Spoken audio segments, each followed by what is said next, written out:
888-938-9121. Fired Up Pizza is a proud supporter of public radio in Stevens County. Support for KCHW comes from the Yale Press. Located at 309 East Main in the heart of downtown Chewelah, the Yale Press serves coffees, teas, and specialty drinks, along with a daily selection of in-house baked treats. For more information on their daily specials, you can visit their Facebook page or find them on Instagram. For additional details or to place a pickup order, their phone number is 509-936-9253. Orders can also be placed on your phone using the Joe app. Open Monday through Thursday from 7 a.m. to 2 p.m. Now open Friday and Saturday until 5 p.m. and on Sunday from 8 a.m. to 1 p.m. throughout the ski season. The Yale Press in downtown Chewelah is a proud supporter of KCHW 102.7 FM, your Northern Lights Public Radio. We interrupt this program to bring you a special report.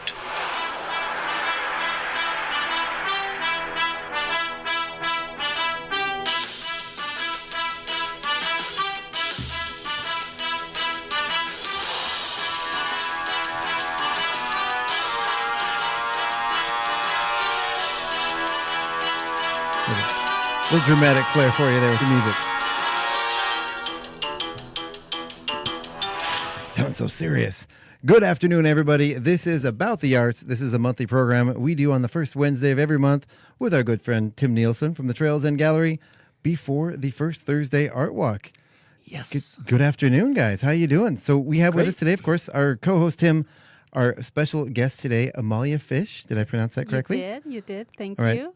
So hello, Tim. I was going to let you introduce yourself, and then I cut you off, and then I introduced you for you. So I will give just kind of a brief intro about Amalia, how we came to meet Amalia. Yeah. Our first Winterfest, which coming this February, it'll be the 7th this February. But at the first Winterfest, Amalia entered juried event, and she ended up winning Best in Show. And her piece sold. And we were really impressed with her work, and we offered her a show. Outstanding. So she had her first show with us July, August of 2021. And so here we are again. Yep. Wonderful. So, Amalia, go ahead and introduce yourself again and tell us about yourself. Okay, I'm Amalia Fisch, and I live in Spokane. I've been there for, 17 years or something like that. And I was born in Argentina. Wow. And studied art in Argentina and in Seattle. And I have a beautiful studio at home. I got my degree in printmaking, but I'm mostly a painter these days. So that's what I do. And I'm really excited about the talk at the brewery this evening and the show. So it looks really good. Tim did great. Thank you. Outstanding. So this is your first solo show with Tim? Second. This will be Okay. second. Okay. Sorry, I was paying attention, I swear. I just have a bad memory. So do I. So you're coming here from Spokane. Yeah. Now, are you a full-time artist, or is this... I am. I'm okay. a full-time artist, yeah. I have a beautiful studio at home, and I work in it most days. Outstanding. Yeah. So I'm always fascinated. So at some point in your life, I'm assuming there was a transition between a day job and your artist, or have you, since you're an adult, have always been? Well, it's interesting because graduating as an artist is not the most financially wise decision to Right. do. But I did. I graduated. I had, quite a bit of student loans. And after I graduated, I moved back in with my parents. And I worked full-time and paid off my whole loan in that year, which was great. And then I went into the corporate world and did that for about 20 years, and then had the ability to stop working at the corporate world and do my art again. So that's been now for the past 15 years or so. Right on. I wish I had a sound effect ready for the dun, dun, dun for the corporate world, so... It was good. I worked at an art publisher. And that's so, not bad. Yeah, so it was good. I liked my job. I liked the people I worked with. It was very contemporary, very cool. So it may have been corporate, but you did work in the art field. Well, I was in the business side. Yeah. But yes, I would peek over someone's shoulder and see the creative side happening. So that was pretty good. Did you ever see stuff and be like, man, I could do better than that? No comment. No, it was more commercial art, and it's it's sort of like the posters that you would find. I don't think they have them anymore. I don't know, but you go to frame shops, like a dedicated Gotcha. frame shop, where you could look through a book and pick the kind of art you want: contemporary, landscape, animals, whatever. Like one of those cats that's hanging from the thing that says "hang in there." No. No. I'm kidding. It was of all the art publishers that existed at the time. I don't even know if they're a company anymore. This was the high end one. Yeah. So you had to, the artists would apply, and there was a whole committee, and then they had to, jury or decide, and then you would get a contract as an artist, and you would get royalties, and it was like that. Yeah. I do apologize to all of the artists I just offended. I didn't mean to say that. I'm sorry. What did you say? I said I was compared to like the cats that hang from the cliff and it says "hang in there." Yeah, That was no. photography. That's kind of a pop posters, pop Yeah, culture posters. See, it's pop art. That's what it is. There it is. 30 years from now, that's going to be huge. I gotta say though, I'm sure that there's a place for all that type of art. Oh, yeah. Prints and stuff. If you had a hotel, could you afford 500 originals? No. Or do you want 500 high quality prints? Oh, yeah. I don't know. So I mean, I'm not dissing it. It's just what we're after in our gallery primarily is we want to sell originals. Oh, yeah. We do have prints, but it's limited. It's different, and it's the artists really kind of representing it, Yeah. not the corporate world. Yeah. Well, plus, we've all been in that hotel room. We're like, man, I want to take this piece home with me. But they're always nailed to the wall. Yeah, and they probably have the print for sale in the lobby. A lot of times they In the do, lobby yeah. gift shop, though. Yeah. I did work this is before the corporate job. This is when I was going to school. I worked with an artist in Seattle, and she had a big contract with, I think they're called I can't remember, Wyndham Hotels or something like that, a huge hotel chain. And she would print like 250 silk screens. So they were hand printed. Wow. She would, we would make the screen. And I was one, we called ourselves the squigglers, because you would have the silk screen and then she would hand color each of the 250, although it was many more because they had hotels all over, with soft pastels. So there was a Wow. crew of us, and she would do the original, and then she'd say, copy this. And so all of us, there were about 3 of us, would just do exactly what she said, and then they would get shipped off to the hotel. And it was great. It was really great. She was very busy. That Very mean, good as artist. an artist, that would be one heck of a contract to get. Yeah, Oh, yeah. She was great, and super fun environment to work in. All the creatives, it's Wow. good. So I you- guess there's a lot of ways to be able to say that you make a living off your art. Oh, yeah. Or Yeah. avenues, I should say. Yeah, Absolutely. Music the same way. There's a million different ways to make money without being on stage performing. yeah. So you're in the corporate world and you get out. What does that transition look like to becoming the full-time artist? Terrifying.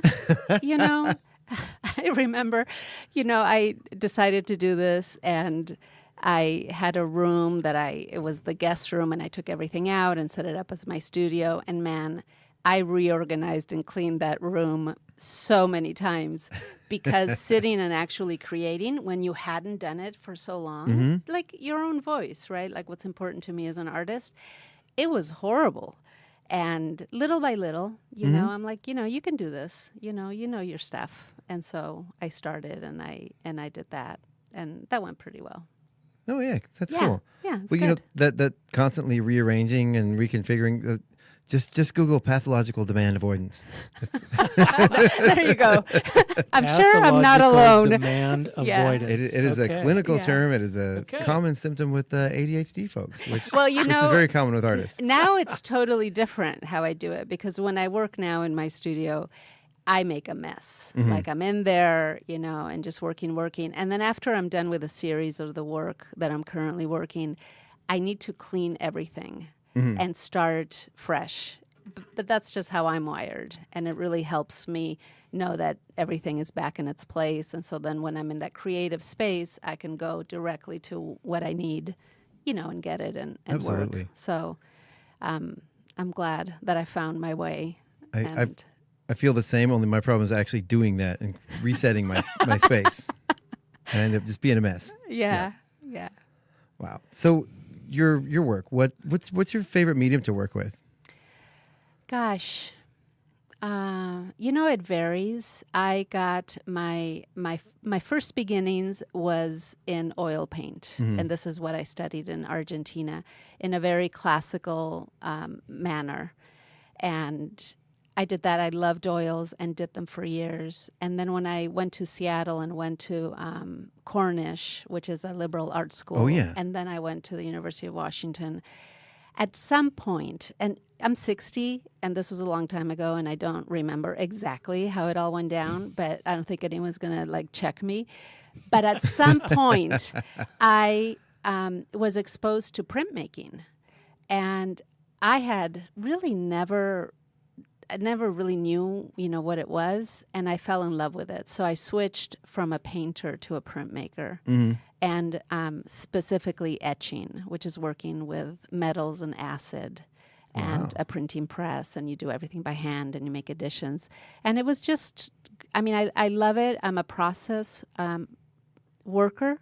Yeah. I am not so much about the end product, but the process of actually making. So printmaking is perfect for someone like me because there's so many steps that you have to follow, to do it. So I did that. I graduated. So it's a whole journey versus destination thing. Yeah, pretty much, pretty much. And when I was at the University of Washington, I was the president of the Printmaking Association, and I had a key to the studio. And I lived there. I didn't really, just to be sure, I didn't spend the night there sleeping, but I did work whenever I wanted, and I was there by myself, and it was just really, really a great experience.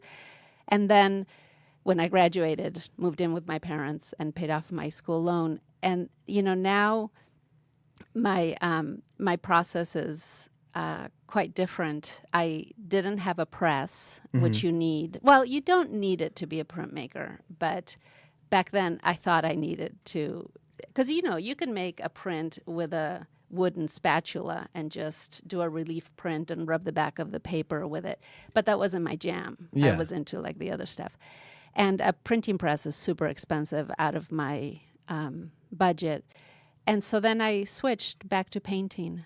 And now I am primarily a painter. I did buy a press 2 years ago, and I'm really excited. After hanging my show at Tim's, I'm going to take some time off and just explore printmaking again. So I'm really, not with acids, I'm doing something totally different because I don't have you need to have ventilation and all that kind of stuff that I don't have. But I'm really excited to just sort of go back to my roots and see, what comes up. Work smaller. I have some large pieces, but I won't be doing that anymore. So we're looking into doing block printing with a press. Yeah, and I'm a little terrified. How fun! Where are you doing this? Just we'll probably set it up in here. I don't know, at home. Oh, My wife's I love interested it. in it. Yeah. And we're just gonna play around with it. Maybe make some T-shirts. You know. Oh, that's great. And, They have these presses that you can buy that are for relief printmaking. Yeah. And that you press down. I think they're called a Godzilla or something like that is one of the brands. And I have one of those too. They're super cool. Oh yeah, it's the rubber blocks, that you carve, and I'm a little terrified. I'm terrified that it's either going to be horrible or it's going to become an obsession. Yeah. So, I think the latter. yeah, I'm terrified. I have a job to do. Yeah. All right, so the artist the art you're bringing in today, or tomorrow rather, that is painting. Yeah, it's all painting. Yeah. So there's mostly acrylic paint and some collage, just a little bit of watercolor, and and it's most of it is new, done in within the last 2 years. I did art residency at the Hive in Spokane. I don't know if your listeners know about it. Do you know about the Hive? I know exactly where the Hive is, yeah. Yeah, I did a 5-month residency there in 2023 from April to September, and it was awesome. Really? I went, you have 24-hour access to the studio. The building is new. It's a beautiful building. I mean, it's beautiful. They have, everything set for artists with the ventilation and really thoughtful design, it's so great to have this in Spokane. And I hope that people know that they can apply for one of the spots in the studio and do that. And Now, so anyway. That is on 3rd Avenue, correct? It's on Sprague. Sprague, okay. Yeah, Sprague and Freya. I was thinking of a different one, but now I know which one you're talking about. Yeah. Yeah. And it's become pretty popular, and it's great. And I would go pretty much 7:30 to 4:30, 7 days a week, and just work and paint the whole time that I was there. And it was such a gift.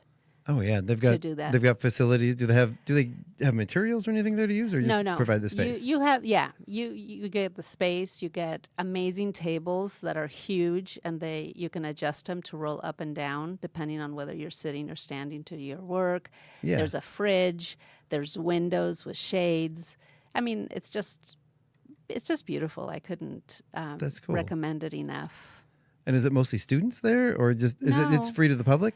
Or not free, but Sorry. available to the public? The way that it works is you apply, and then there's a committee that chooses the artists, and it's not just visual artists. They have different kinds of artists that they support, and then you get access to it, and you bring your own things, and the building is locked, so it's secure for you to be in there working. But once a week on Wednesdays from 4 to 7, you have to open up your studio, because this way the public can come and actually see, because they're paying for it, right? Yeah. It's taxpayer money. So they can come and see what you're doing and what's going on, and it's really great. And so it's at the Spokane Public Library website, and you can check their latest information, follow them on Instagram. And they're super great. Nice. Yeah. I know which one I got mixed up with the Hive now, because Did you? There's one on Second. I think it's a bar actually, was what it is, but it's the same color building, that yellow and gray. Yeah. Is that like a WA Arts thing, or is it like a federal arts? I'm not sure. I haven't really The looked Hive? into it. Yeah. I think it's local. Yeah. Oh. Yeah. Like run by the city or run by the library program? It must be the city, because Yeah. it's Probably the derive Spokane. some money from the state. I am sure that if we go to the website, it would actually Right? answer all our questions, and I don't want to give the wrong Or information. you could talk to them directly and find out yourself. What would be funny is if someone from there is actually listening to us, and they're like, no, you're saying everything wrong. Well, I would love it. You can put in the comments on Facebook, if you're listening, the correct answer. That's right. All right. That's right. Set us all straight. But I really highly recommend it. And I met such wonderful artists when I was there. It was Aw. just an exciting. I really enjoyed going to school. I miss it. I think I would kind of go back in a heartbeat without the expense. But Yeah, right? it's huge. It's worse now. But I really, as an artist, you're so isolated. You're in your studio. One day you think that you're making the best painting ever, and then you come in the morning and you're like, what? Garbage, So it's actually pretty funny how, how different it was to be at the Hive, because you had community. You had people there that would talk to you and give you feedback. See your work as you're going along? Yeah, it was great. It was great. I know a lot of artists, they tend to see their work and like, man, this is horrible. And then other people see it and love it, or vice versa. It seems like it's like your voice. You never really, you don't really know what it is you're looking at until other people see it. You don't see it the same way. Yeah. Well, I do have a story with Patrick, my husband, who's sitting over there. I was working on a painting, and it wasn't working. And in a moment of frustration, I threw it in the garbage and forgot about it. Mm-hmm. And then one day I walk into his office, and he had framed it and put it on the wall. And I was like, wow, that's really good. And I'm like, can I have it back? And he said, nope. Nope, He it's threw it mine. in the garbage. Finders keepers. And it has hung there. So I he's love keeping that. it. Yeah. I love that. Patrick. Yeah. So let's talk a little bit about some of the artwork that we're going to see tomorrow. Okay. I'm excited to talk about this. I always love talking about that's everybody's right. artwork. Yeah, you have some images. I tried to get it up on the screen there in front of you. I don't know how successful I was at it, It's but there we you have go. a piece Yeah, there. Okay, There's one. Yeah. yeah. Yeah. So what do we have here? So this is I did when I was at the Hive. Let me start over. I Okay. took a picture out in Slaven. I can't. It's a park. I can't remember. My son used to go to an outdoor school there, and I took a picture, and I love the photograph, and I printed it on 8x10, and then I fold it in different sections, and I make different paintings out of the sections. But I've painted it over and over again, which is one of my favorite things to do because you really get to know your subject matter when you do that. And when I was at the Hive, I did a, 48x48 acrylic painting of this image that we're looking at. Wow. And I didn't think it was working, so I painted over it. But I did take a picture before I painted over it. And again, sometime later, I went back and I thought, what was I thinking? There should be I should be handcuffed when I Right? have, do not destroy your work. And I'm like, oh my God, I wish I had that painting and actually really good. So what I did with this one is I recreated, but it's much smaller. This is an 11x14 inch painting, whereas the other one was 48x48. So this one is 2 paintings side by side. The other one is at the gallery. You'll have to go look at it. And it's, it's just, I paint a lot of trees. I paint a lot of nature. So that's what it is. That's gorgeous. Your shading on there is really spectacular. It almost has this bitmap-y quality to it that I really love. You know what I mean? Yeah. Yeah, it's not, but it almost has a sort of digital, sort of fuzzy feel to it. Yeah, I can see that for sure. I like the color blocks. Yeah. And the negative space treatment. Where it really, it's just a really fun painting to look at. It is, and I keep looking at all the different strokes, and it kind of sucks me in. I kind of want to go there. Good, Yeah. good. Obviously taken in the fall. Beautiful. All right, so here we have another one here.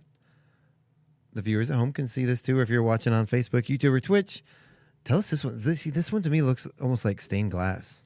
No, this is acrylic Yeah. on wood, and there is some collage in this piece.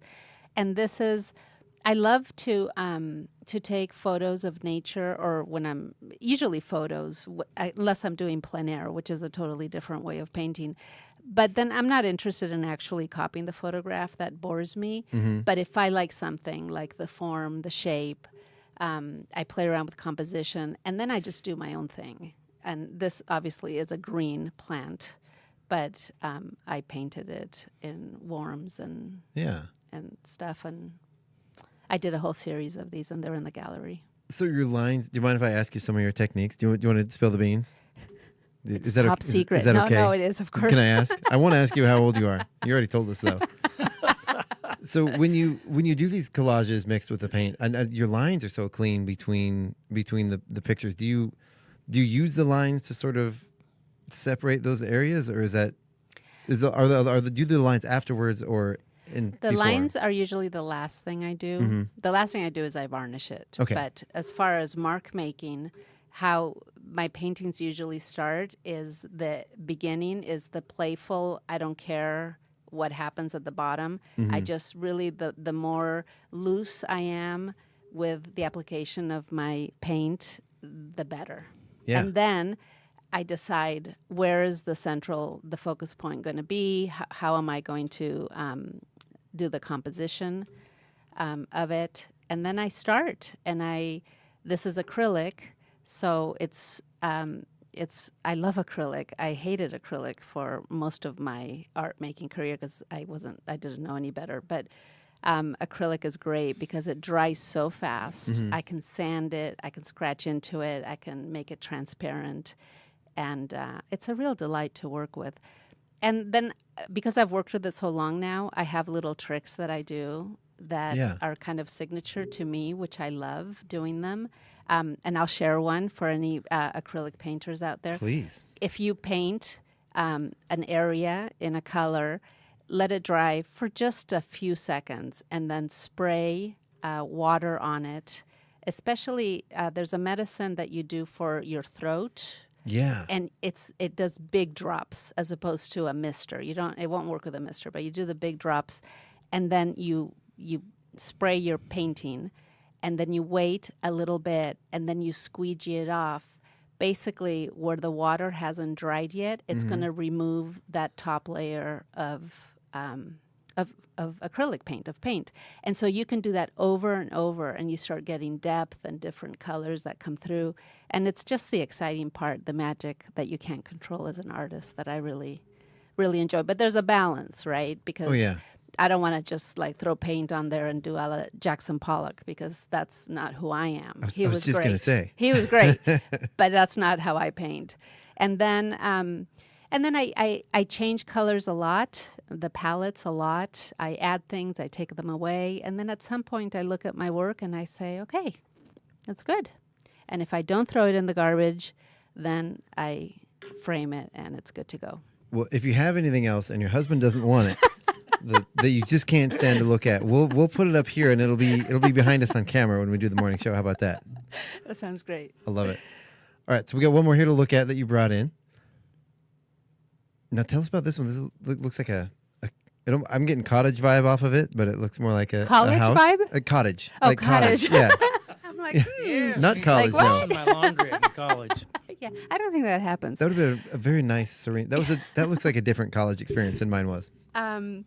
So this started with a watercolor wash, and that's what you see in the blue sky, just very loose, again, playing with composition. And I knew I've been doing some work with clotheslines, and this has to do with my childhood and things that I remember about it that I bring back to my current work, which is not difficult to do as an artist, because that's your lived experience. And then I just work on it until I felt it was done. And the collage pieces, which is the clothing that's hanging, is from a print I made that then I cut up as the clothes. And I attached them on there. And this is mounted on a piece of wood, on a cradle board. And then I did cold wax on top to seal it, so that you can hang it like an oil painting. Nice. And yeah. And I see your sort of spray, blotchy technique that you were talking about. Yeah, and that's done a little bit different. That's with a watercolor brush that I just loaded up with paint, and then I use another brush to hit against it. Like Yeah. tuck, tuck, tuck, and it splatters all over. So then you Jackson Pollocked it. Then I Jackson Pollocked it. Nice. I love it. I'm getting the vibes of all the different, like a field with all the flowers and all the different stuff growing up. That's gorgeous. Yeah. Watercolor is great, I have to say. I love watercolor. It's like magic on the paper. Oh, yeah. Yeah. Beautiful. Yep. Beautiful stuff. Thank you. So now I'm assuming these are just examples of what you're going to have there tomorrow. These are, 3 paintings from the show. There's 42 paintings in the 42. show. 42. It's a big show. Wow. It's a big show. And some smaller paintings that Tim has hung the show beautifully. And, As always, Tim. for sure. He's got an eye for that, doesn't he? He sure does. It was funny. Very developing. I told Patrick when Tim, after he hung the show and he posted it on Facebook, I looked at Patrick and I said, he hung the show like I would have hung it, the pairing of the paintings. Aw. And it's just really neat because he gets it. So it's great to have that partnership. Well, Tim, go off to the side. We're going to talk about you for a minute and how awesome you are. I enjoy that, and when Nanas is in there, she'll be working on one wall. I kind of look forward to when she starts doing more than that, because it's really kind of how you see the art. And I think at this point, we are in our 10th year. Yeah. So through that process, I've just gained a lot of experience in just how I look at the art and how I, for lack of a better word, kind of puzzle fit it together. What looks best, and really you look at it and there's probably multiple possibilities of how you could. Certainly there is. Yeah. And some might be stronger than others, but I don't know. I've kind of settled into a groove with it, with hanging a show, and I enjoy it. And she brought the work in, a day early. She brought it in on a Friday, and then I knew I was cooked because I couldn't not start hanging the show. Oh yeah. You know, I look at it, and it just becomes this quest immediately. And I thought, okay, well, what I was going to get done today, I'll try to do tomorrow. And so I just jumped right on it. And It's a shiny object. you Can't it have is a it in front of shiny you without object, playing with it. and it was pretty efficient. I'm fairly quick at it now. And I came in the next day, and I just had like 4 paintings to go, and simple stuff like this has got to go up a little bit. Oh, you're off there. A little more space between the paintings, that type of thing. Put the vinyl on the wall, you know, her name and title. Yeah. And then, you know, hanging the center, the island that I create with our display units, because I think it's really smart when an artist brings in a variety of sizes. Yeah. And it's really nice, and it makes an original accessible. You know, I mean, there's all levels of pricing there, but it's nice to have, you know, really beautiful entry level art, yeah. and entry level by means of size, but it's framed, you know, and it's ready to go on your wall. And who doesn't have a small wall that could use just that perfect little piece, you know? You know, and I know on my walls at home, I can't stand having things in a row that are the same size. It's got to be, you know, different. It's like our wall literally looks like a blown up Tetris game where all the pieces aren't quite touching. Yeah. That's boring to me to have everything just sort of all the same size. I love it. I like the variety. Well, it's fun. I mean, I think with her larger pieces, it's really coherent the way, you know, and it's mostly at eye level, and it's nice to have that perimeter hung, you know, than everything in the middle, and it's incredibly vibrant show. A lot of color and composition and real nuance and texture, and you get up on some of these pieces and you can see her fine line work. Yeah, and it's really fun to look at. You could get lost in pieces like this. Oh yeah, I got lost just while I was interviewing her, staring at those pieces there. Oh, you know what? I just made me realize I left it on that piece and I didn't get back to our camera. That's right. Our viewers have really been able to get a good look at that piece of art. So. Do you have any other shows coming up? I am participating in the Little Spokane River Artist Studio Tour that happens every year on the last Saturday of September, so September 27th, and it's a one-day only, and that's super great. And I'm doing all new work for that, and that's what I'll be doing on Friday, beginning on Friday after the show. And that's it. And then I'm taking a break, and I really want to explore my press and get back into printmaking, and take the winter off just to come up with something new, you know, or not. I don't know, you know, but just like let it happen. And I'm really looking forward to it. You know, sometimes having no plan is a plan. For sure. Like people say, "What are you doing this weekend?" Nothing. Oh, good. No. I just said I'm doing nothing. Those are my plans. Leave me alone. Right? I haven't mastered that one yet. I'm really bad at it, but sometimes I did it this last weekend. I said, Sunday, no, I'm not doing anything. All right, so Tim, let's take a minute and talk about some of the other art places we'll see, or the other locations we'll see during Art Walk. I got all tongue-tied there. I believe I can't see it from here, but I think we got Nancy Bloom at Quartzsite Brewery, and then we've got Tracy? Marta Luters. Oh, yep. She's at Cattle Country Couture. Now, they are just 2 doors away from Westhoff's. Yeah. So I think that'll be nice to have a couple locations close to one another. And Tracy Manley is at Westhoff's. She gave me a preview of her work, and she's got a lot of really nice smaller pieces. And we've featured her in the gallery before. She's had a show. She's a phenomenal artist. And she's just really fun. And I've got a lot of her art on my arms. And then at the Spotlight Gallery, we have Rhett Bidstrup. Okay, you can. And I'm not familiar with Rhett's work. Bidstrup. She you know- actually worked for DNR, I believe, and she's a painter. And she was part of the plein air festival, Okay. the first one. I'm not sure she painted in this year's, but she painted last year in it, and she had a lot of fun. Nice. And was I saying her name right? And then, Ready Bidstrup. Okay. Yeah, and then there's Paula Randall, who we know very well here. Yes. She's on the mornings with us, Wednesdays and Fridays. She's got some paintings. And then there's Becky Goforth. Becky. I love Becky.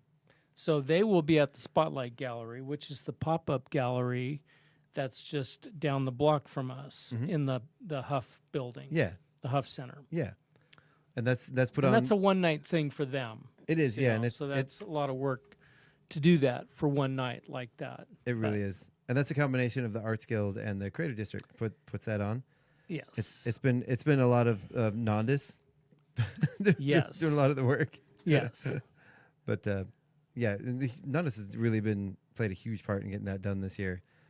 I know. I know, right? She's going to have to find a replacement, though, when she comes on at the gallery. I know, right? Next year. I feel like this is a conversation we need to have off the air. I'm just giving you a warning right now, Buckwheat. I know, absolutely. And I've not been good about getting over there and helping as much as I should. They do need that because I know. I go over there sometimes after I'm done there. Yeah. And Yeah, and tomorrow's a friend of mine is having their wedding shower tomorrow during the art walk. but we'll see. I might be able to get over and help tear down. In Chihuahua? Yeah. Okay. Yeah. He doesn't like to talk about it publicly, but it's somebody we all know. Okay. Yeah. It's a good one. So yeah, I'm excited. So Paula was showing me some of her artwork, and she's doing more line work for this one, like black and white line work, and it's really gorgeous. So we had some other acrylic painters there, so she wanted to do something a little different. And of course, Becky, her use of color is just phenomenal. Her bright blues and yellows and really sucks you in. Big fan of hers. All right. So anything else you want to talk about that's going on tomorrow night?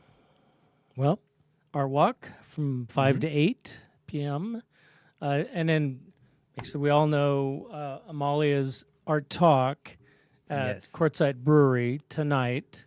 The talk usually starts a little before 7, but I believe they open the doors at 6:15, and I'm usually set up by 6:30, and we just kind of wait as we see the space fill up, and then it usually feels right. Okay, let's get going on. It looks like we've got everyone who's going to be here, and so those talks generally don't last more than half hour, 45 minutes. And then while the artist stays and still chatting with people and stuff, I run over to the gallery and open up. Amalia's got friends from out of town coming up for it, but so it's always nice to do a preview or a soft open. And sometimes those can run a little late. It just depends on the crowd. Right. Sometimes we sell artwork at those, which is great. And some people want that preview. They want to get in there and get first dibs. Kind of, yeah. So that's always kind of fun. It adds a little bit of excitement. So the previews, I generally, people will, you might get a crowd of 20 to 30 people that come over. Yeah. Sometimes less, but I mean, I would say on average we get 20 people that come over, and they hang out for 45 minutes to an hour and look at the art and talk with the artist. If the artist is there, she'll be there tonight, and she'll be there tomorrow night too, right? Correct. Okay. And I think that's really fun. I think of pieces that my wife and I have bought, and it just makes it so much more fun when you've got to connect with the artist. Absolutely. And you're not only buying the art because you love it, but it's so much fun when you hear the narrative of a piece, and maybe get a little bit more of an insight of how that piece went from the artist is really fun. Well, it adds an extra dimension to it. It goes from being a piece hanging on your wall to a piece you're emotionally invested in. Absolutely. Yeah. Absolutely. And I really think it makes you look at that piece differently when you know the story behind it. You know the artist. It gives you just that a dimension to it you can't touch, but it's there. Yeah. And my art talk today will touch on that Ooh, very topic. very cool. Okay. I'm intrigued. Very, very cool. All right. So, do you have any other parting words for us? You guys about ready to head out and head to the art talk? Well, they're going to go to dinner. Mhm. I'm going to run home and check in with my wife, and I will be back at the brewery. I'll probably be back at the brewery at 6:15. All Get right. set up. Well, I want to thank you so much for coming on today. Thank you for having me. Yeah, it was great. It was great meeting you and talking to you. I feel like I've met you before, but I'm not sure. Probably, maybe here and there. But yeah, thank you so much for coming out today. You're welcome. Looking forward to seeing your work. All your work. How many? 42 paintings? 42 paintings. 42. Is that is the answer? Is that a specific number of paintings that you chose? It's a lot of work. It's I actually was hoping to do 44, but Yeah. I was dead at the end, and I'm like, I just don't have it in me. And Tim was kind. If he had said no, you cannot bring your work a day early, I may have had 44, but I don't know. I think 40. Well, for all the nerds out there, 42 is the answer to life, universe, and everything. Oh my God, did you know that? Yeah, yeah. Of course he knew that. If you're a Douglas Adams fan, 42 is a magic number. All right. So thank you guys so much for tuning in today. Thank you guys for coming. You've been listening to About the Arts right here on KCHW 102.7. We'd like you to join us tonight on the air. Oops, my thing's not scrolling here. We have from 6 to 8 p.m. We have Music for the Mountain. 8 to 10 p.m. is Dirt Road Blues live with our very own Dirt Road Doug McQuain right here in the studio. Then from 10 p.m. to 1 a.m., we have Planetary Radio, Sea Change Radio, Echo Shock, Total, and Earth Date. And tune in tomorrow morning for the KCHW Morning Show with myself. We have the ever lovely Gina Greenwood and our special guest tomorrow from Say It in Silver. We have the whole Say It in Silver family with us tomorrow morning on the KCHW Morning Show. It's going to be a fun one. Then Friday we have the what is it? It'll be a surprise because I can't remember what the name is off the top of my head, but I'm a big fan. My brain is mush. It's late. It's hot. You've been listening to KCHW 102.7. Have a great day, everybody. Cheers.